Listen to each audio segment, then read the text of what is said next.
La fornication signifie toute relation sexuelle en dehors du mariage, c'est-à-dire commettre l'adultère, vivre en concubinage, le voyeurisme, regarder des films pornographiques, se rincer les yeux devant une femme ou un homme.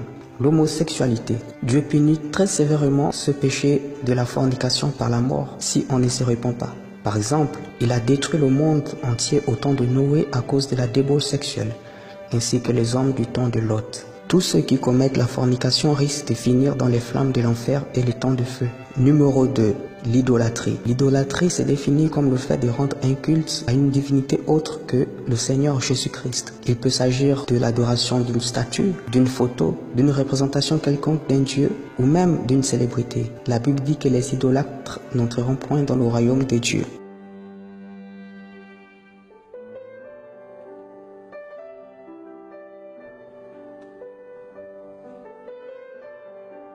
Numéro 3. La rancune ou le non-pardon. La rancune, c'est vouloir rendre le mal par le mal qu'on vous a fait. Quelqu'un de rancunier ne sait pas pardonner. Et à cause de ça, Dieu ne peut pas aussi pardonner ses péchés. Jésus a dit, si vous ne pardonnez pas aux hommes leurs offenses, Dieu aussi ne vous pardonnera pas vos offenses. Et en conséquence, un rancunier n'entrera pas au paradis. Numéro 4. Le mensonge.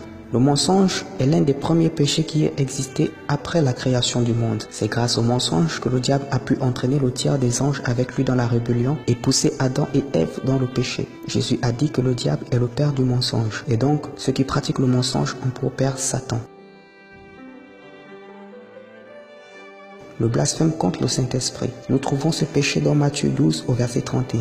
Jésus dit, voilà pourquoi je vous le dis, tout péché et tout blasphème sera pardonné aux hommes, mais le blasphème contre le Saint-Esprit ne sera pardonné ni dans ce siècle, ni dans le siècle à venir. Le blasphème contre le Saint-Esprit a deux significations. Premièrement, il s'agit d'attribuer l'œuvre du Saint-Esprit aux démons, c'est-à-dire outrager le Saint-Esprit et le qualifier de démon. Deuxièmement, il s'agit de rejeter entièrement Jésus-Christ comme seul et unique sauveur de votre âme.